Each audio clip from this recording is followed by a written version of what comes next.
Hola a todos, ¿cómo están? Espero que anden muy bien. El video que les presento hoy es un enviado especial que me hizo uno de nuestros suscriptores. Básicamente nos pidió hacer un parcial de análisis matemático 1 para exactas, así que en este caso lo hicimos. Espero que este video les guste, que les sirva a todos los que están estudiando.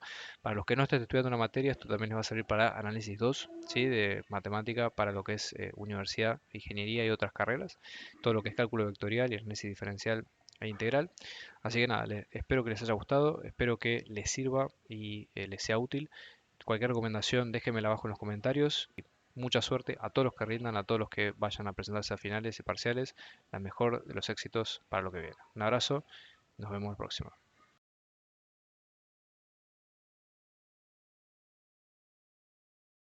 ¿Cómo están? ¿Todo bien? Vamos a arrancar con este primer ejercicio que consta de lo siguiente. Dice, vamos a encontrar una función R que va de los reales R a R3 cuya imagen se describe con la intersección de estas dos superficies que vemos a continuación. Bien, entonces en este caso la idea es encontrar la función, luego nos va a pedir en los puntos que siguen otras cosas, como por ejemplo en el punto B, encontrar cuáles son las coordenadas tales que las imágenes son los puntos que aparecen ahí, por ejemplo el 200 y el 012, y luego al final de todo, con los tres puntos, calcular el área de paralelogramo de los vértices que nosotros vemos ahí. ¿Ok? Vamos a ver un poco cómo sería una resolución tentativa de este caso, ¿verdad? Lo primero que tenemos que ver cuando pensamos en una superficie, son dos superficies estas, ¿no? Vamos a ver, por ejemplo, en este caso tenemos una superficie 1, al cual voy a llamar S1, que está dada por la primera ecuación, x al cuadrado más z al cuadrado igual a 4. ¿Bien? Y luego tenemos una superficie S2, que en este caso está dada por la segunda ecuación, ¿sí? Que es y igual a 3z al cuadrado. Acá hay algo que es interesante de tener en cuenta, que es cómo nosotros nos damos cuenta que una superficie es una superficie, ¿no? Nosotros estamos trabajando con tres dimensiones en el espacio. Esto es muy importante tener en cuenta porque básicamente estamos trabajando con R3. Bien, entonces lo que dice el problema justamente es que nosotros vamos a trabajar con X, con Y, con Z. ¿Está bien? Pero al ser una superficie, ¿qué quiere decir que es una superficie? Básicamente es que nosotros tenemos una ecuación versus tres variables. ¿Sí? Y básicamente porque esto se traduce en dos grados de libertad. ¿Ok?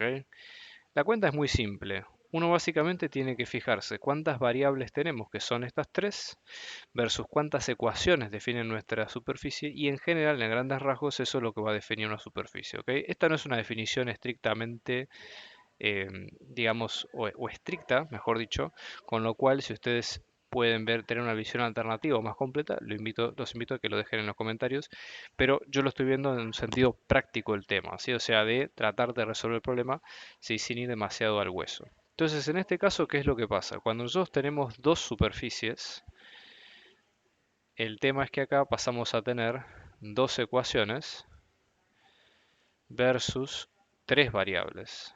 Entonces ahí la ecuación cambia porque ahora tenemos solamente un grado de libertad y por eso esto se transforma en una curva. ¿Está bien? Básicamente en una función como la que nos pide el problema definir. ¿Está bien? Entonces la forma genérica de poder trabajar esto es como si fuera un sistema de ecuaciones. ¿Sí? Yo a la curva le voy a poner nombre, vamos a llamarla C. ¿Sí? En este caso, y lo que vamos a hacer es, C sería la curva que es la solución, cuya parametrización es R en función de t. ¿Está bien? O sea, yo voy a describir mi curva con las ecuaciones que tenga a mano y después ver básicamente de qué forma lo puedo sacar. Entonces, por ejemplo, en este caso C me quedaría como un sistema de ecuaciones con las dos superficies, ¿verdad? La primera, que es x al cuadrado más z al cuadrado igual a 4, y la segunda que me queda que y es 3 por z al cuadrado. Bien. En este caso, por ejemplo, conviene tratar de caracterizar qué es cada una. Por ejemplo, S1, ¿sí? Si ustedes se fijan, es un cilindro, en este caso, de centro 0,0 y radio raíz de 4, que es 2. ¿Está bien? Estoy haciendo todo este análisis simplemente mirando la fórmula de la ecuación. Recuerden que este es un ejemplo de parcial, con lo cual si ustedes vienen practicando con los ejercicios de las guías, se van a dar cuenta que una forma de identificar la fórmula sí es a través de ver su formato general, en este caso, si una suma de dos cuadrados y de vuelta a un determinado número, ¿sí? Entonces, si uno tuviera que dibujar, ¿no? La idea sería pensarlo de la siguiente forma, ¿no? Vamos a pensar, yo voy a tener, ¿no? Lo estoy dibujando muy en mano alzada, pero supongamos que nosotros tenemos X, tenemos Y tenemos Z, ¿sí? En este caso es un cilindro cuyo eje, en este caso, está sobre el eje Y, ¿sí? Porque de este cilindro, la variable independiente, en este caso, es el eje Y, ¿sí? Sobre el cual se desarrolla. Entonces, si uno lo tuviera que dibujar, esto lo vamos a hacer obviamente con una graficadora, pero esto estamos haciendo un pequeño esbozo, ¿sí? De lo que nos vamos a encontrar. El cilindro va a tener estas características, más o menos, ¿ok? Y luego, también lo que es importante cuando vamos a la fórmula, ¿sí? Esto nos queda como x al cuadrado más z al cuadrado, que es igual a 2 al cuadrado. Entonces los puntos de corte, ¿sí? Que van a tener justamente son de radio 2. Bien, eso por un lado. Después tenemos la otra parte que es la superficie S2. ¿Qué es la superficie S2? Bueno, en este caso la superficie S2, si ustedes se fijan, queda como Y es igual a 3 por Z al cuadrado. Entonces en este caso, a lo más que se asemeja sería a un cilindro, en este caso parabólico, ¿sí? Como si fuera una parábola que nosotros vamos dibujando en este sentido. Si yo lo voy a dibujar, vamos a usar otro color, vamos a usar por ejemplo el verde, ¿sí? Si lo tengo que dibujar como Z en función de Y, voy a usar la traza del plano, ¿sí? En este caso, y lo que voy a tener son varias parábolas en paralelo, ¿sí? Y eso justamente es lo que me va a dar ese cilindro parabólico. Con lo cual la intersección de las dos figuras va a estar en un camino del medio, ¿está bien? Para verlo esto, vamos a venir acá a ¿sí? A nuestra graficadora, ¿ok? Y lo que vamos a hacer es, yo voy a ir dibujando, ¿sí? Las distintas fórmulas. Por ejemplo, en este caso lo que conviene es usar GeoGebra 3D, ¿sí? Entonces vamos a poner GeoGebra 3D, ¿ok?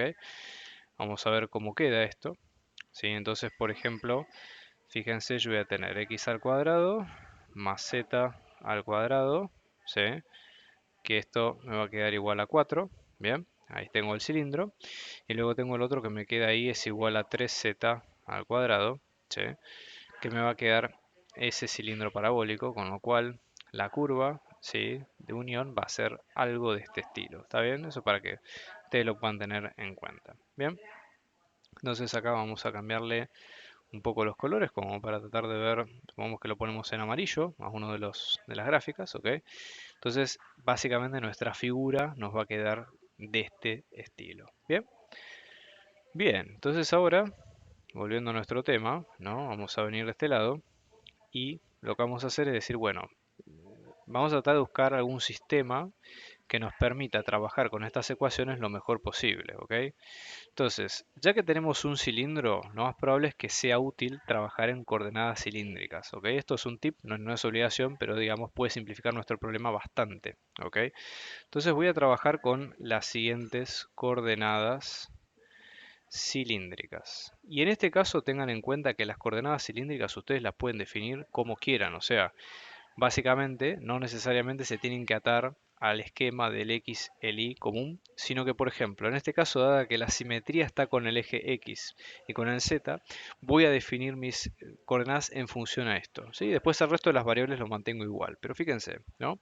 X lo voy a tratar como R por coseno de tita, ¿sí? A Z lo voy a tratar como R por seno de tita y finalmente ahí lo voy a tratar como Y, ¿está bien? De tal forma esto es importante porque cuando vaya a dibujar el plano con el cual me voy a trabajar, ¿sí? Yo estoy trabajando con el eje X, estoy trabajando con el eje Z y el eje Y que sale perpendicularmente de la hoja, lo voy a poner en rojo, ¿sí? Este es el eje Y.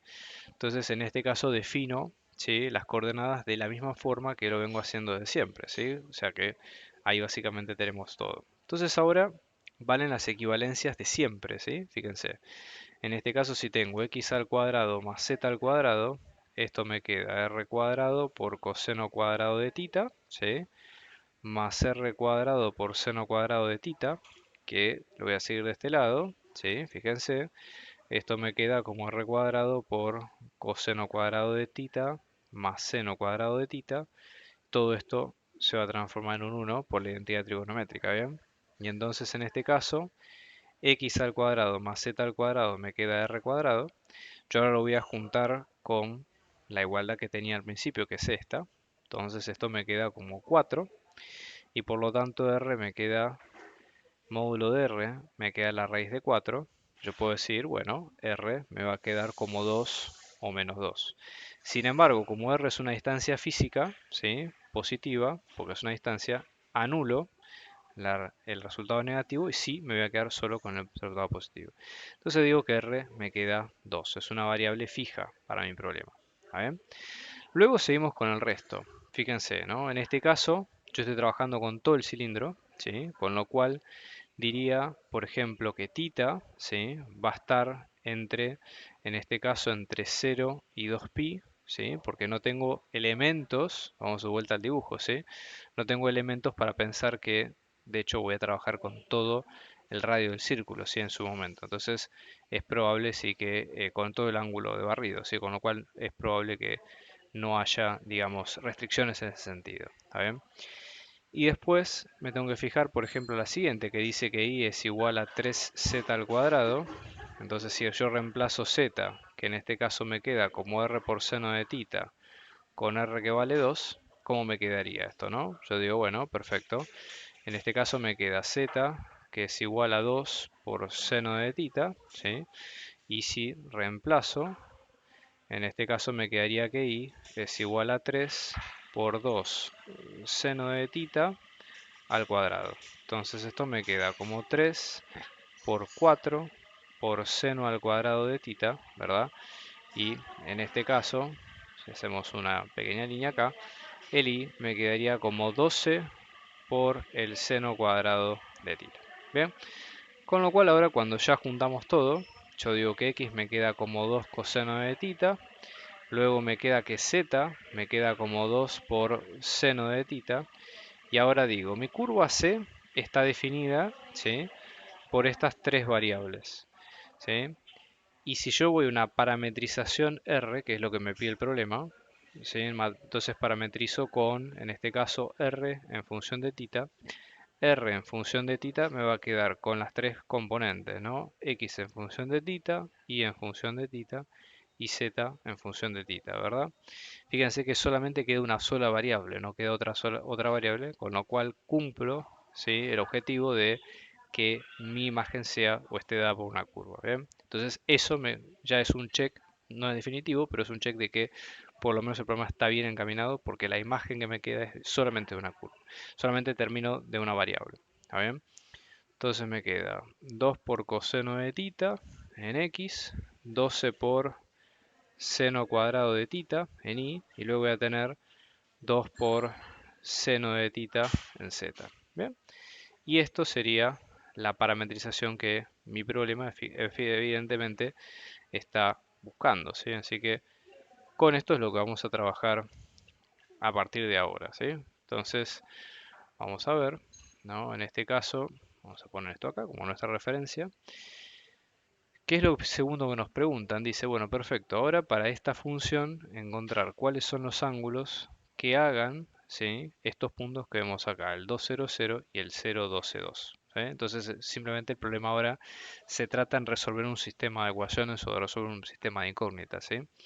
Por ejemplo, en este sentido yo voy a decir, quiero encontrar, vamos a decir así, ¿sí? Quiero hallar tita sub 1 tal que r en función de z sub 1 me quede como 2, 0, 0. Entonces lo que voy a hacer es igualar las ecuaciones y plantear las ecuaciones, ¿ok? Entonces digo 2 por coseno de tita sub 1 me queda como 0. Luego tengo 12 por seno cuadrado de tita sub 2, de tita sub 1, perdón, que me queda también igual a 0. Y luego tengo 2 por seno de tita sub 1, que igual me queda 0. Bien, y lo voy resolviendo. Por ejemplo, vamos a, en este caso, por ejemplo, dividir por 2 ambos lados, ¿sí? Coseno de tita sub 1 es igual a 0 dividido 2, ¿sí? Perdón, en este caso, mala mía, esto es un 2. Bien, entonces acá voy a tener 2, 2 es 2. Voy a tener, acá voy a dividir por 12, entonces tengo seno cuadrado de tita sub 1 que es igual a 0 dividido 12. Y acá lo mismo, ¿sí? Divido por 2, entonces me queda 0 dividido 2. Bien, ahora sigo, ¿verdad? Me queda coseno de tita sub 1 que me queda 1. Me queda seno cuadrado de tita sub 1 que me queda 0. Y luego seno de tita sub 1 que me queda 0. Lo que voy a hacer es aplicar raíz cuadrada en la segunda ecuación en ambos lados y de vuelta me queda lo mismo, ¿sí? Fíjense que es coherente la segunda con la tercera ecuación, así que en ese sentido venimos bien, ¿está bien? Y lo mismo de este lado, ¿bien? Entonces, en este caso, fíjense, tenemos que fijarnos alguno que simultáneamente sea que coseno de tita sub 1 de 1 y seno de 0, ¿sí? En este caso, para tita sub 1 me queda como arco coseno de 1, ¿sí? Más 2k pi, que en este caso voy a tener que arco coseno de 1 me queda 0, ¿sí? Más 2k pi. Y luego en este caso voy a tener el segundo de tita sub 1, vamos a llamarle tita sub 1, 1, que en este caso me queda como, eh, lo voy a tener para 0, ¿sí? Para en el caso de que sea 1 y luego también para 2pi, ¿sí? Entonces, en este sentido, ¿sí? Esto me va a quedar para este punto, ¿ok? También me podría quedar para pi menos el primer resultado o 2pi menos el primer resultado, ¿está bien? Entonces esto sería 2pi menos tita sub 1, que en este caso me vuelve a quedar, ¿sí? Como 0, ¿está bien? Entonces tengo un solo ángulo que es 0. Cuando voy con seno, me queda arco seno de 0 más 2k pi, ¿sí? Y en este caso tita sub 1 me va a quedar como, para el seno de 0, ¿sí? Me queda como 0 más 2k pi, ¿sí? O lo que es lo mismo, ¿sí? Me queda como pi menos el primero, o sea que esto me queda como pi, ¿está bien? Sin embargo, si me fijo, el único que coincide de los dos, para que satisface simultáneamente a las dos, es el 0, ¿está bien? Entonces digo que tita sub 1 me va a quedar como 0, ¿sí? Hagan la prueba y de hecho van a ver que así funciona, ¿está bien?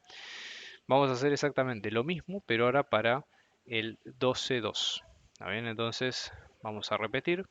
Venimos de este lado, ¿ok? Entonces vamos a hacer exactamente lo mismo, ¿sí? Tita sub 2, tal que R de tita sub 2 me queda como 0,12, 2. Entonces voy a tener 2 por coseno de tita sub 2 es igual a 0. 12 por seno cuadrado de tita sub 2 es igual a 12. Y 2 por seno de tita sub 2 es igual a 2. Entonces lo voy a resolver, ¿verdad? Bien, de la primera ecuación voy a dividir por 2 ambos lados, ya que me queda coseno de tita sub 2, que es igual a 0 dividido 2. De la segunda hago lo mismo, pero por 12, entonces me queda seno al cuadrado de tita sub 2, que es igual a 12 dividido 12. Y luego lo mismo de la tercera, divido por 2 ambos lados, ¿bien? Entonces me va a quedar que seno de tita sub 2 es igual a 2 dividido 2.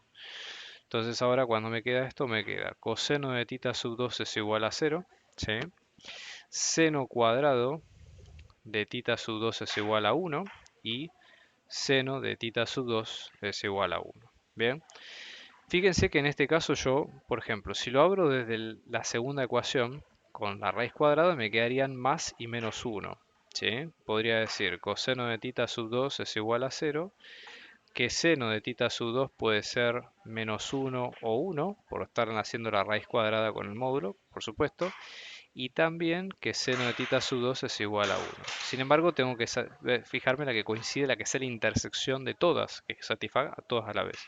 Y por ahora, de las tres, me voy a quedar solamente con que coseno es 0 y que seno es 1. ¿Sí? Me voy a quedar solamente con esto y eso es lo que voy a comparar ahora en adelante. Entonces digo, para la primera, ¿no?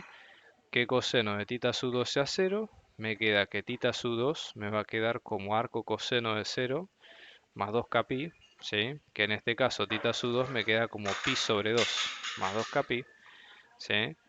Y luego tengo la segunda, que me va a quedar como 2pi menos tita sub 2, ¿sí? Original, vamos a decir así, esta la vamos a llamar asterisco, y esto sería 2pi menos pi sobre 2, que en este caso me va a quedar como 3 medios de pi. O sea, 3 medios de pi y pi sobre 2 también es una respuesta válida, ¿sí? En este caso yo estoy tomando solamente el primer radio, ¿está bien?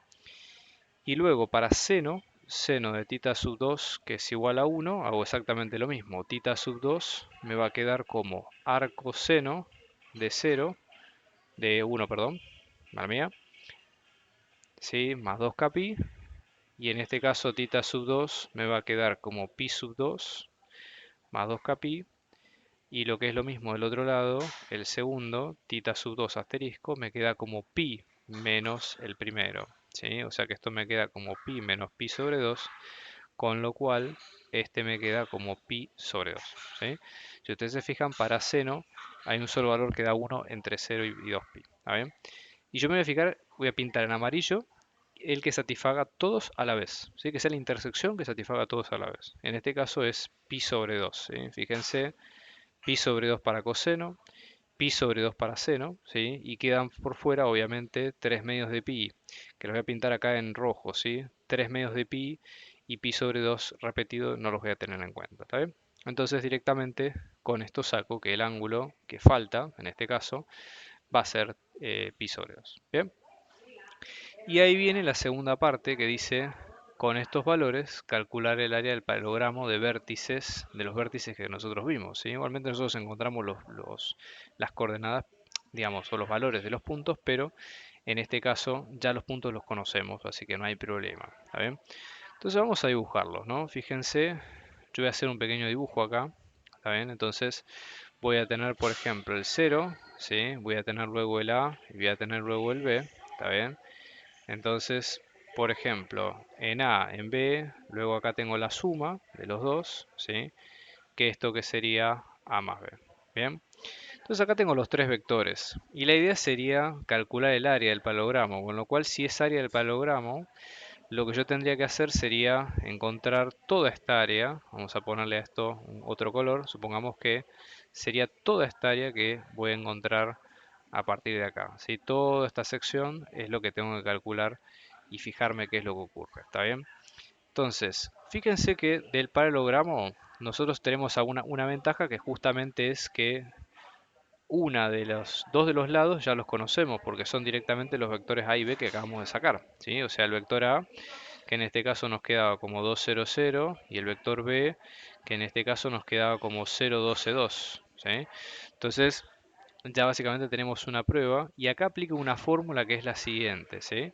Cuando nosotros sacamos el área, ¿sí? Del paralelogramo, ¿sí? Dado por, en este caso, AB, ¿sí? Dado por AB, básicamente la cuenta que se puede hacer es simplemente sacando el producto vectorial de ambos, ¿sí? O sea, haciendo el producto cruz y luego con eso sacar la norma.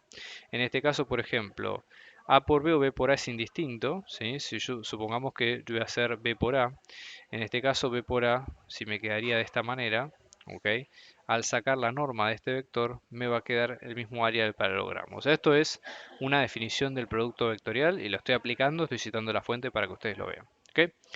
Entonces, en este caso vamos a hacer la cuenta, ¿sí? Voy a decir, ¿cómo me queda A por B? No, vamos a hacer primero el producto. Voy a poner acá los números, ¿sí? Los versores, el IJK. Voy a hacer los vectores, 2, 0, 0 y luego 0, 12, 2. Voy a calcular el determinante y voy a armar primero el vector. ¿Está bien? Entonces el vector va a tener tres componentes, por supuesto, ¿sí? Y vamos a hacer las cuentas, ¿verdad? Yo voy a tener, por ejemplo, empiezo por el i, que es la primera componente, que es la que voy a poner acá, ¿sí? Entonces, tacho, fila y columna, y voy a hacer la cuenta cruzada. 0 por 2, menos 12 por 0, entonces me queda 0 por 2, menos 12 por 0. ¿Bien?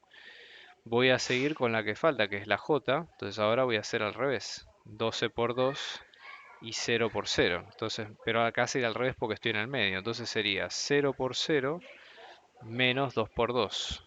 ¿Sí? Y finalmente lo voy a hacer con k. ¿Sí? Entonces ahora va a ser 2 por 12 menos 0 por 0. ¿Bien? Entonces esto me queda 2 por 12 menos 0 por 0. ¿Bien? Y ahora cuando hacemos la cuenta, esto como nos queda, fíjense. 0 menos 0 es 0, 0 menos 4 es menos 4 y luego tengo 24. ¿Está bien? Y ahora, una vez que tenemos esto, ¿sí? Lo que vamos a hacer es sacar el módulo, ¿sí? Entonces, simplemente la norma de A por B, ¿sí? Es hacerlo con Pitágoras, ¿verdad? 0 al cuadrado más menos 4 al cuadrado más 24 al cuadrado, todo esto en raíz cuadrada, ¿sí? Vamos a calcular, voy a buscar mi calculadora, ¿ok? Entonces vamos a ponerlo de este lado. Vamos a tener, por ejemplo, 24 al cuadrado, ¿sí? Que esto nos queda 576. 576 más 4 al cuadrado, que es 16, que nos queda 592, ¿sí? Y si hacemos la raíz de 592 nos va a quedar un número medio feo, pero en este caso lo podemos pensar de esta manera, como raíz de 592. Voy a hacer un poco de trampa, acá tengo mis apuntes donde lo sacamos, ¿sí? Y efectivamente este es el resultado, ¿sí? ¿Cuánto nos queda en cada caso? Bien, y ahí con eso sacamos el resultado final de la cuenta. Vamos a ver este ejemplo donde lo que se nos pide es calcular un límite de una función de dos variables con la diferencia que en un momento la variable a, que es una incógnita del problema, la vamos a poner como 0 y al principio y de luego lo vamos a hacer con 1. ¿Sí? Vamos a ver en qué cambia uno y otro caso. Voy a tomar el primer ejemplo de qué ocurre cuando la variable a vale 1, ¿sí? En este caso puntual. Esto aclaro que lo calculamos previamente con un software, ¿sí? Con Wolfram Alpha para ser más exactos. También lo pueden calcular con ChatGPT, si en el caso que ustedes estén con dudas, ¿sí? De cómo resolverlo. Fíjense que, por ejemplo, en el primer caso, si yo elijo que mi variable a valga 0, lo que va a ocurrir con el resto de las cuentas es que este término a por seno de i cuadrado por x se anule por completo, ¿sí? Entonces, ahora el límite solamente consta de las primeras partes, ¿sí? O sea, si lo ponemos como fracción, vamos a tener que nos va a quedar este numerador, ¿sí? Luego nos va a quedar este denominador, ¿ok? Y el límite que sigue siendo en términos de... Bien, entonces en este caso, por ejemplo, si ahora tenemos el límite, ¿no? Lo que vamos a hacer es decir, bueno, acá la idea básicamente es tratar de ver si hay evidencias que nos hagan pensar a nosotros de que ese límite existe o no, ¿ok? En este caso, por ejemplo, ya que nosotros tenemos que el límite va a ser 0, ¿sí? La idea sería la siguiente. La cuenta parece o tiene aspecto de ser un poco compleja, ¿sí? Yo recién hice la cuenta y esta cuenta básicamente nos va a dar 0, ¿sí? Con Wolfram. Vamos a ver por qué se llega a ese resultado. Hay varias opciones que se pueden barajar acá. Fíjense que pensémoslo de esta manera, ¿no? Nosotros vamos a tener del plano, ¿sí? XY, nos acercamos al 0, ¿sí? Pero también podríamos usar un sistema de coordenadas polares, ¿ok? Que también es válido. Entonces supongamos que vamos a hacer esta transformación. X nos queda como R por coseno de tita e Y nos queda como R por seno de tita, ¿sí? Entonces de hacer el cambio podemos tomar el límite, ¿sí? De esta manera, como R tita tendiendo al 0, ¿sí? De toda la expresión. Y lo que hay que tener en cuenta acá básicamente es el cambio de variable, ¿no? R por coseno de tita en lugar de x, menos 1 al cuadrado, por R coseno de tita al cuadrado, por R seno de tita al cuadrado, y luego tenemos R por coseno de tita, ¿sí? Todo esto al cuadrado, más R por seno de tita, todo esto al cuadrado, y luego todo esto elevado a la 3 medios, ¿verdad? A primera vista, digamos, uno puede pensar así, bueno, pero esto parece un poco complejo, ¿sí? Es decir, ¿realmente sirve lo que estamos haciendo o estamos complicando el problema un poquito más? Y la idea justamente es tratar de ver si se puede traer alguna mejora, ¿sí? Lo que voy a hacer acá es voy a dividir acá la pantalla en dos, ¿sí? Vamos a tener, por ejemplo, ¿sí? Una parte de cuentas auxiliares y otra parte de desarrollo principal. ¿Está bien? Entonces voy a tener, por ejemplo, R por coseno de tita al cuadrado más R por seno de tita al cuadrado, ¿sí? Todo esto a la 3 medios. Si hacemos la cuenta, esto me queda como r cuadrado por coseno cuadrado de tita, más r cuadrado por seno cuadrado de tita. Todo esto a la 3 medios, bien. Voy a sacar factor común. Y lo que voy a tener en este caso, todo esto me queda a la 3 medios, ¿verdad? Fíjense que acá podemos aplicar una identidad trigonométrica, o tenemos coseno cuadrado más seno cuadrado, que esto nos queda como número 1, ¿sí?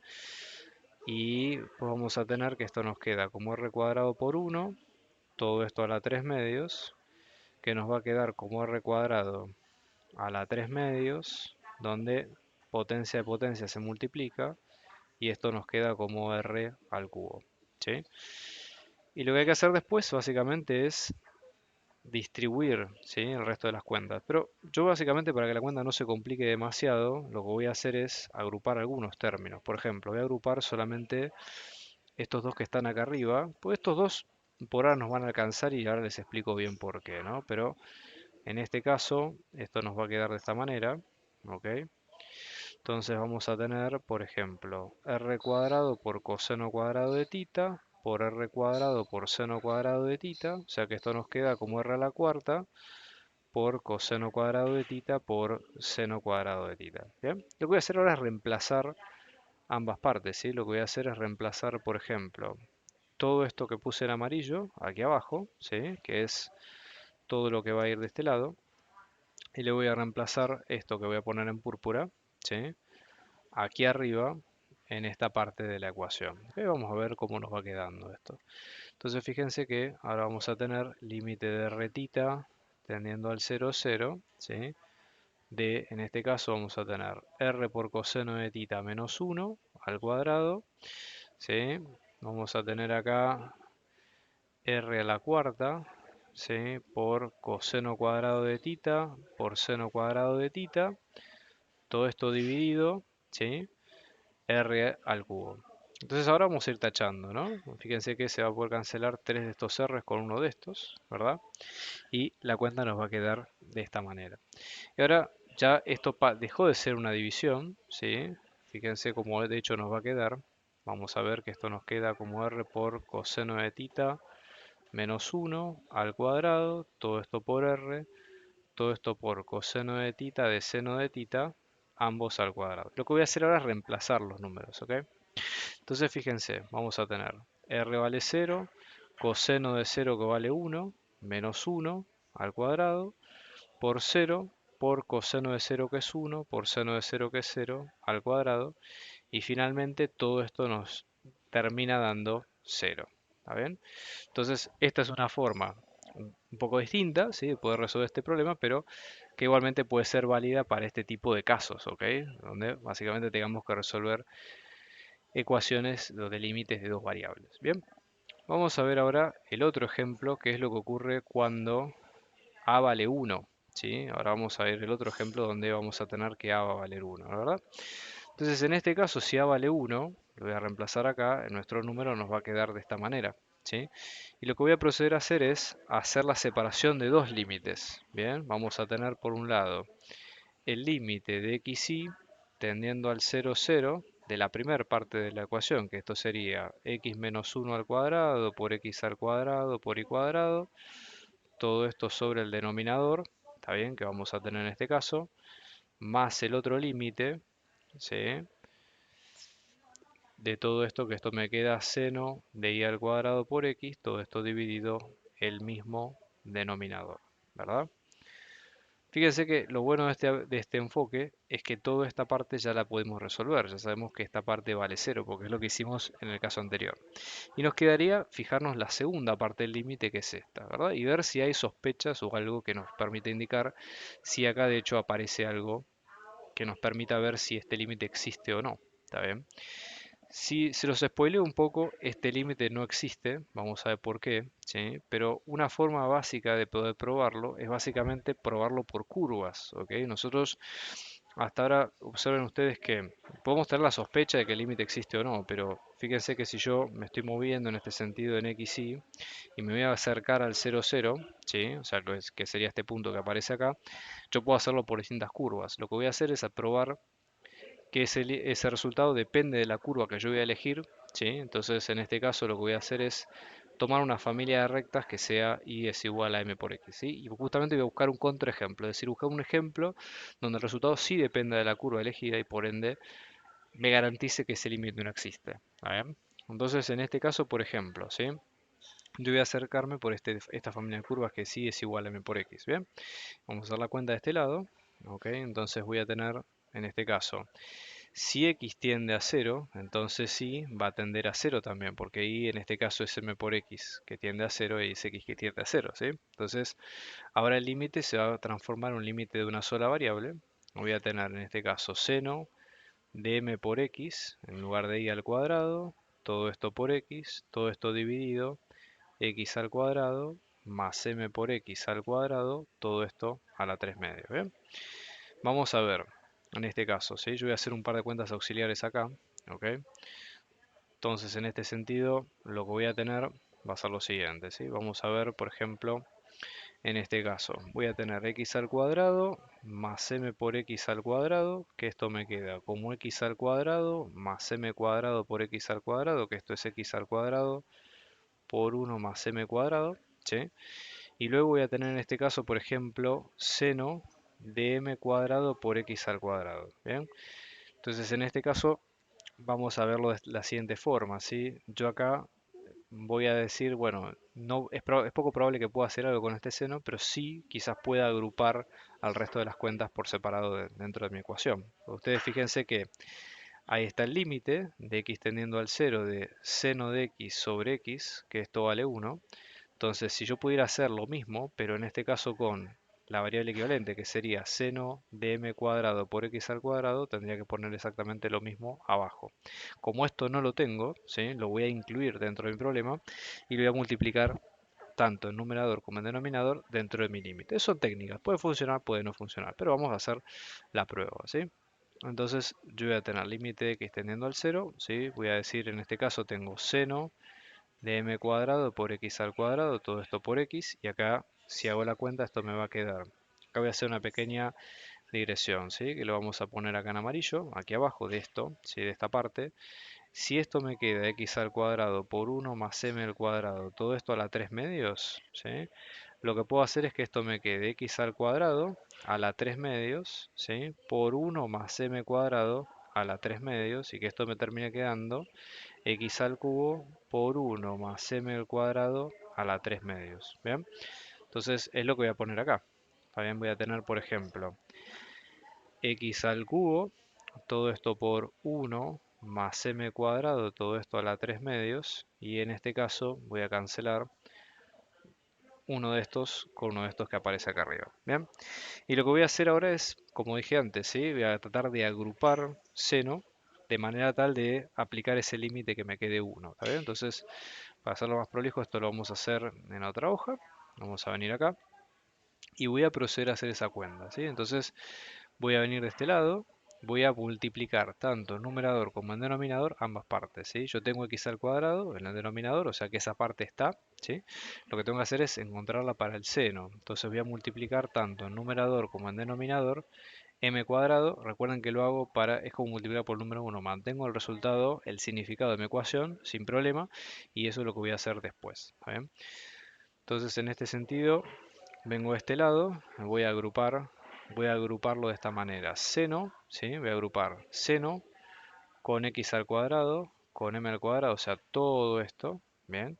Y luego m cuadrado sobre 1 más m cuadrado a la 3 medios, todo esto lo saco de la ecuación. Fíjense que esta parte, la que queda libre, no depende de x, y x es la variable con la cual voy a trabajar en mi problema, con lo cual cierra todo como para que yo pueda hacer el problema y resolverlo independientemente del x, ¿ok? Entonces esto me va a quedar como m cuadrado dividido 1 más m cuadrado, ¿sí?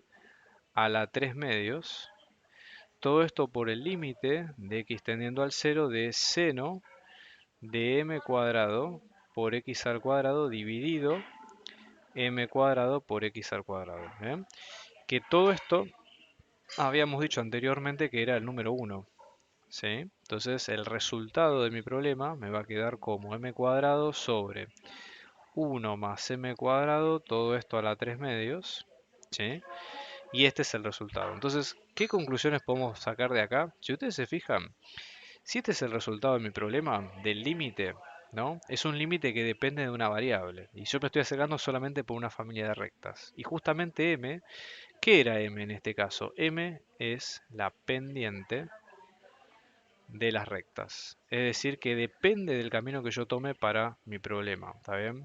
Entonces, en este caso, lo que voy a tener en cuenta sería, ¿sí?, que no existe, ¿sí?, el límite, dado que depende de la ruta tomada, ¿sí?, del camino, de la curva que yo voy a tomar en cada caso. Entonces, justamente eso es lo que impide que pueda garantizar que exista ese límite, ¿ok? Entonces, directamente ya vemos que eso no es lo que ocurre y eso es lo que vamos a tener en cuenta hasta acá. Vamos a hacer ahora este ejemplo donde nos dan esta función partida, ¿bien? Y la idea es encontrar y analizar la diferenciabilidad de f en 0, 0, ¿sí? En este punto que es justamente donde está la función partida. Y, bueno, justamente si la función es diferenciable en ese punto, tratar de dar la ecuación del plano tangente en el mismo, ¿sí? Entonces, vamos a ver un poco de qué se trata esto, ¿sí? En este caso hay varias opciones. Yo acá les voy a mostrar un poco mi machete, ¿sí?, donde nosotros podemos definir. Esta es la que están viendo ahora, es la definición de diferenciabilidad, donde básicamente hay que calcular un límite, ¿sí?, como lo que ustedes ven en pantalla, y ese límite tiene que dar cero, ¿sí? Esto, obviamente, para que ustedes entiendan el porqué, tienen que remitirse un poco a la definición de plano tangente, ¿sí? Es decir, la idea básica o intuitiva es que si una función es diferenciable, yo puedo aproximar un plano tangente a esa función en ese punto, ¿sí?, y no voy a tener problema. Y es para eso que necesito justamente que existan las derivas parciales en ese punto, que las derivas parciales sean continuas y eso es lo que va a definir mi cuenta. Entonces el significado de ese límite que ustedes ven ahí justamente pura y exclusivamente es hacer garantizar la existencia de ese plano tangente. ¿Está bien? O sea que es una pregunta un poco circular. Hay algunos tecnicismos con los cuales no voy a entrar en cuenta, pero les garantizo algo. Digamos, si uno tuviera que tomar una ruta de acción, básicamente eso depende de qué tan compleja es la función a calcular. Si ustedes ven, esta es una función partida, no es una función, por lo menos, por más que es una función racional y demás, no es una función demasiado amable si uno tuviera que aplicar el límite que esté debajo directamente, ¿sí? O sea, el límite puede complicarse bastante, con lo cual, si bien esta definición teórica es importante y está buena, yo no les aconsejaría resolverlo de esta manera, sino lo haría de la siguiente forma. Que también es válido, ¿no? Primero, yo lo que haría sería calcular, ¿sí?, en este caso, las derivadas parciales, ¿sí?, es decir, las funciones derivadas parciales de mi problema, ¿está bien? Entonces, en este caso, por ejemplo, lo que yo haría sería calcular fx, f sub x, f sub y, ¿sí? Y básicamente lo que tengo que hacer en este caso sería chequear, ¿sí?, que sean continuas en un entorno del punto que estoy calculando, que en este caso es el 0, 0. ¿Está bien? O sea que necesito garantizarme que justamente eso sea lo que va a ocurrir. ¿Está bien? Y una vez que tengo esto, ¿sí?, luego, en este caso, para aplicar la diferenciabilidad, para aplicar la definición de diferenciabilidad, podríamos efectivamente calcular, ¿sí?, la definición, vamos a aplicar la definición o directamente, sí, básicamente calcular plano tangente directamente. Si existe la función, si la función diferencial, el plano tangente se puede calcular sin problema, ¿está bien? En este caso lo que yo haría sería lo siguiente, ¿sí? Dado que nosotros tenemos una función partida, lo ideal sería calcular las derivadas parciales en el punto con definición, ¿sí? Porque justamente nosotros no tenemos idea todavía con qué nos vamos a enfrentar. Entonces, lo que voy a hacer en este caso sería lo siguiente, ¿sí? Voy a dividir, como hacemos siempre cuando tenemos que hacer cálculos complicados, voy a dividir la pantalla acá y vamos a resolver cada caso por separado. Entonces, por ejemplo, ¿no?, yo voy a decir, bueno, la derivada de la función respecto de x en 0, 0, por definición, esto es de teoría, lo que vamos a ver, es un límite, ¿no? Es un límite de h tendiendo al 0 de f de 0 más h menos 0 más h en x, por supuesto, 0 en y, menos f en 0, 0 dividido h. Bien, vamos a ver cómo queda esto. Primero veamos el f en 0, 0. F en 0, 0, ¿sí?, es la imagen del punto 0, 0, que acá está bien definida porque es justamente el punto no definido por la función, que en este caso nos queda como 0. ¿Sí?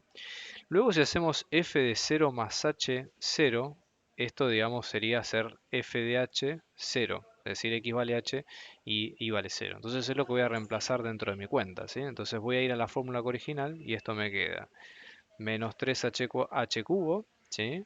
Luego voy a tener 2h cuadrado por 0 cuadrado, ¿sí? Menos 3 por h menos 3 por, en este caso esto sería 0 cuadrado por h, todo esto dividido h cuadrado más 0 cuadrado. Si lo emprolijamos un poco, ¿sí? Observen ustedes que todos estos términos, todos los que tienen 0 se anulan, por supuesto, no aparece más nada. Y lo que vamos a tener es que esto me queda menos 3h cubo dividido h cuadrado, que esto me queda como menos 3h. ¿Bien? En este caso, ¿está bien? Entonces ahora, al momento de hacer la cuenta, ¿sí? Esto me va a quedar como el límite de h tendiendo al 0 de menos 3h menos 0 dividido h, que simplificado me queda menos 3, ¿sí? Y listo, digamos, ahí quedó la derivada, no hay mucho más que hacer. ¿Está bien? Es una cuenta simple, por suerte. Fíjense, ahora vamos a repetir el procedimiento, pero respecto a y. El límite es casi igual, con la diferencia que la variable que va a tener h va a ser la variable y. ¿Sí? Entonces voy a tener límite de h tendiendo al 0 de f de 0 y 0 más h menos f en 0, 0, todo esto dividido h. Entonces ahora la cuenta que tengo que hacer es la que sigue, ¿sí? Que en este caso sería f de 0, 0 más h que es h, ¿bien? Entonces, a fin de cuentas, lo que voy a hacer es replicar lo mismo que hice arriba con h y 0, pero ahora con 0 y h, ¿sí? Vamos a reemplazar tal cual en la fórmula que está aquí arriba. Entonces me queda menos 3 por 0 al cubo, más 2 por 0 al cuadrado por h cuadrado, menos 3, ¿sí? En este caso por h cuadrado por 0, todo esto dividido por 0 cuadrado más h cuadrado. Saben ustedes que acá la cosa es distinta porque todos los términos tienen 0, todos los términos se van a anular, por lo menos en el denominador, y lo que vamos a tener es que esto nos queda como 0 sobre h cuadrado, que bueno, directamente queda como 0, no hay mucho que hacer acá, ¿está bien? Entonces nos va a quedar esto como límite de h tendiendo al 0 de 0 menos 0 dividido h, y atenti con esto, porque esto es 0, o sea, 0 exactamente dividido abajo, digamos con la resta puntual, ya queda el resultado definido, pero lo que hay en el, denominador es un tendiendo a 0, ¿sí? Esto no es indeterminado, ¿sí? Porque indeterminado es cuando yo reemplazo a la vez ambas variables y ambas tienden a 0. Acá es 0 estricto dividido algo que tiende a 0, por lo cual esto va a dar 0, no es indeterminada esta cuenta, ¿está bien? Ojo, porque esto es básicamente, hay que hilar muy fino, hay que tener mucho cuidado con los conceptos, pero no hay grandes diferencias con lo que estamos viendo hasta el momento, ¿está bien? Entonces ténganlo presente porque es muy importante que lo tengan en cuenta. Bien, entonces ahora cuando reemplazamos, ¿sí? Vamos a sacar la fórmula de nuestro plano tangente. El plano tangente, básicamente, sí, vamos a ver, glosario de fórmulas, ¿ok? Para nuestro plano tangente, fíjense acá lo siguiente, ¿no? Vamos a tener plano tangente, una función en un punto. Esta sería la fórmula común, corriente, ¿no? Hasta ahora vemos que la función, hasta ahora nosotros hicimos el cálculo estrictamente sobre un punto, pero vamos a hacer la función derivada y vamos a calcular de cada función derivada, ¿sí? Si las funciones efectivamente en su límite tienden a estos puntos, para ver si ambas son continuas. Hasta ahora lo que hice fue sacar las derivadas por definición. ¿Está bien? Entonces, esta es nuestra función para todo x y distinto al 0, 0, por supuesto. Entonces lo que voy a hacer es decir, bueno, f sub x me queda la derivada respecto a x de toda esta cuenta, ¿bien? Entonces acá tengo que usar, fíjense que como es una división, tengo que usar, ¿sí? El algoritmo de división para esto. Entonces voy a tener que si f es u sobre b, en este caso f' me queda u' por b menos u por b' dividido b al cuadrado, ¿sí? Entonces si voy a tener que u me va a quedar como menos 3x cubo más 2x cuadrado por y cuadrado menos 3y cuadrado por x, cuando haga u sub x, esto me queda menos 9x al cuadrado más 4x por y cuadrado menos, en este caso, esto sería 3y cuadrado, ¿verdad? Y si voy a hacer u sub i, esto me va a quedar como, en este caso, 4x al cuadrado por y menos 6y por x. Bien, si voy a hacer b sub x, ¿sí? Esto me va a quedar como 2x. Si hago b sub i, esto me queda como 2y, ¿sí? Y lo que voy a hacer es ordenar las cuentas para las derivadas, según el caso que sea necesario. ¿Está bien? Entonces para f sub x, vamos a ordenarlo acá, ¿sí? Vamos a tener u', que esto nos queda como menos 9x al cuadrado, más 4 por x por y cuadrado, menos 3y cuadrado, todo esto, ¿sí? Por, en este caso b, que me va a quedar como x al cuadrado más y cuadrado, todo esto menos, ¿sí?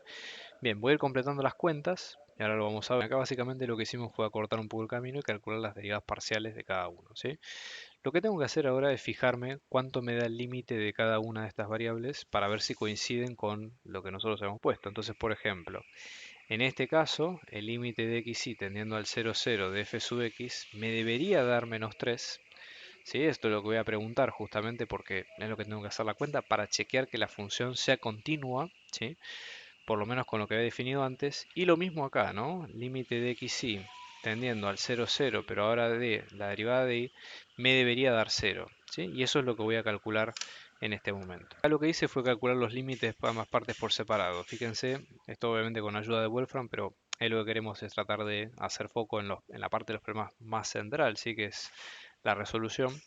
En este caso, fíjense, el límite de la derivada respecto de x me da menos 3. Y fíjense que acá no estoy usando, ¿sí? la derivada por definición que usamos antes, sino que justamente estoy haciendo un doble chequeo de ver si ese límite coincide con lo que definimos. Con lo cual, la primera parte por lo menos está ok, ¿sí? Decimos que f de x es continua, ¿sí? En 0, 0, o en un entorno de 0, 0, con lo cual buenísimo.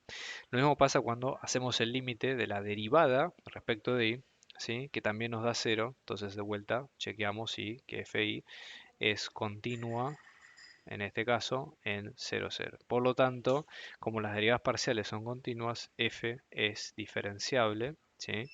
En 0, 0. También es una definición alternativa, ya les digo, se evitan de pasar por todo lo que es el dolor de cabeza, ¿sí? De lo que es la definición por límite por definición.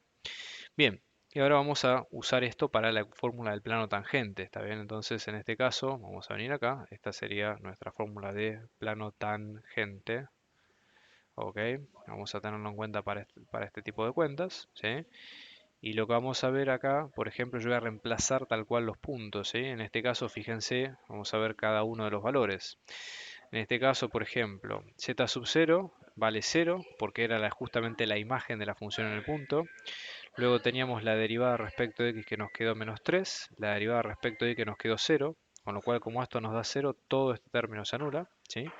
X sub 0 que vale 0, y entonces en definitiva lo que nos queda es z menos 0, que es igual a menos 3 por x menos 0, con lo cual z es igual a menos 3x, esto es una forma del plano, también es válida, y si no la otra, si pasamos todo a un solo lado, z más 3x es igual a 0. Entonces este es el plano tangente de f en el punto 0, 0, ¿sí? Y esa sería la definición primordial, ¿ok?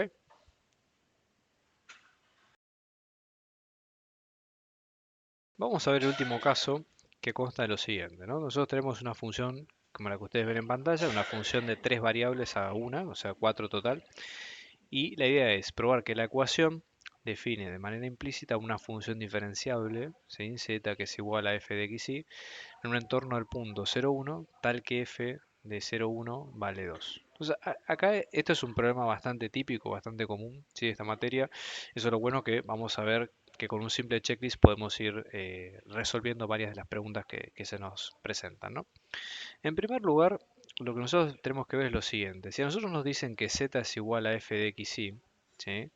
Y nos están diciendo a su vez que 2 es igual a f de 0, 1, eso quiere decir que 2 es el valor de la variable z, ¿sí? Por lo tanto, la primera condición sería que f de 0, 1 y 2 me debería dar 11. ¿Qué quiere decir esto? Que para el punto x y z, ¿sí? La función que a nosotros nos dan como dato, que es la f mayúscula, ¿ok? Satisface la ecuación que nos pide. Entonces, en este caso, por ejemplo, lo que vamos a tener es que, ¿no? Esta sería la variable x, esta es la variable y esta es la variable z, y que todo eso puesto dentro de la ecuación es justamente lo que vamos a ver. Entonces, en este caso, esto nos va a quedar, vamos a hacer la prueba, ¿sí? Si esto efectivamente es así o no. ¿Está bien? Entonces, esto nos va a quedar como 3 por 2 al cuadrado, más c por 0 por 2, menos 1 al cuadrado por 2, que esto es igual a 11, vamos a chequear que esto es así. 2 por 2, 4, 3 por 4, 12, ¿sí? Luego tenemos e a la 0, que es 1, entonces esto nos va a quedar como 1, y luego menos 2, esto es igual a 11. 12 más 1 es 13, menos 2 es 11, con lo cual 11 es igual a 11. Perfecto. Ya vemos que efectivamente esto sí se cumple. Así que efectivamente para el punto que nos están pidiendo para la variable z como imagen del 0,1, eso se cumple. Recuerden que la gracia de este ejercicio es hacer la prueba de lo que nos piden sin despejar z, porque justamente no se puede despejar z por la forma, la estructura que tiene la ecuación. De hecho, inténtenlo, se van a dar cuenta que no es posible. Entonces tenemos que recurrir a otro mecanismo para que eso sea posible. ¿Está bien? Luego, en este caso, la segunda condición sería que f sea de clase C1 en este punto que es el 0, 1, 2. ¿Está bien? Entonces, que admita derivadas primeras continuas en un entorno del punto. ¿Sí? Entonces, en este caso, por ejemplo, fíjense que f, ¿sí? En este caso es una función polinómica, tiene una parte de función polinómica y una parte de función exponencial. ¿Qué quiere decir esto? ¿Sí? Mirando los términos, fíjense, el primer término, los que voy a pintar aquí en púrpura, ¿sí? Estos dos términos son de una función polinómica, ¿ok? Y esto que vamos a pintar en amarillo, que es la función exponencial, es esta parte. Entonces, satisface con ambas partes a la vez, es una función que es una suma, y eso es lo que nosotros vemos, ¿ok? Entonces, nosotros vemos acá que si f es polinómica y es exponencial, decimos que el dominio de f nos va a quedar que va a ser todo x vectorial perteneciente a R3, no tiene restricciones, ¿sí? Y de hecho podemos sacar a su vez las derivadas parciales, ¿sí? Fíjense, f sub x nos va a quedar como, en este caso, z por e a la x de z, ¿sí? Luego tenemos que f sub i nos va a quedar como menos 2 i por z, y finalmente f de z nos va a quedar como 6z más x por e de la xz menos i cuadrado. Todas ellas, todas tienen el dominio que es todo R3. O sea, todo este dominio de R3 aplica para las tres funciones en particular. Entonces, vemos que ninguna tiene un punto de discontinuidad, todas son continuas en su dominio, por ende también en el punto que nosotros estamos definiendo, y eso es lo que hace que nuestra función sea de clase C1, ¿está bien? Entonces, esto también lo cumple, ¿sí? Porque todas satisfacen para los dominios. Y el tercer punto básicamente de todo esto es que nuestra f sub z, en este caso en el punto que es el 0, 1, 2, tiene que ser distinto de 0. ¿Por qué? Porque justamente las derivadas que nos va a pedir la función de calcular luego son justamente las que nosotros tenemos que calcular. Entonces va a ser a través de esa división, ¿sí? Entonces yo voy a tomar acá las funciones que calculamos recién y lo que voy a hacer es evaluarlas todas en el punto que nos piden, ¿sí? Entonces, en este caso, vamos a poner acá, voy a evaluar todas en el 0, 1, 2, ¿sí? 0, 1, 2 para todas. Vamos a ver cuánto nos queda cada uno de los valores, ¿ok? Y vamos a reemplazar. Entonces, fíjense, en este caso tengo ya la 0 que es 1, ¿sí? 2 por 1 es 2. Luego acá voy a tener menos 2 por 1 que es menos 2 por 2 que es menos 4. Y luego acá voy a tener 6 por, en este caso tengo 12, ¿sí? Más 0 menos 1, que esto me queda como 11, ¿sí? Si estoy haciendo mal las cuentas, por favor avísenme, pero vemos que evidentemente no es distinto de 0. Con lo cual ahora, ¿sí? Simplemente lo que podemos hacer es sacar las derivadas parciales. Y ya esto igualmente alcanza para definir implícitamente la función, ¿sí? O sea que eso no hay problema. Y después se pueden sacar otras cosas. Por ejemplo, si yo saco la derivada parcial de f respecto de x en el 0,1, esto simplemente es menos la derivada parcial de f respecto de x sobre la derivada parcial de f respecto de z. Obviamente ambas en el punto 0, 1, 2 que fueron las que calculamos recién, ¿sí? Entonces, por ejemplo, en este caso, ¿sí? F sub x me va a quedar como menos 2 sobre 11. ¿Está bien? De la misma manera, f sub i en 0,1 me va a quedar como menos 4 sobre 11, que me va a quedar 4 onceavos. ¿Bien? Y con eso sería todo para ahora.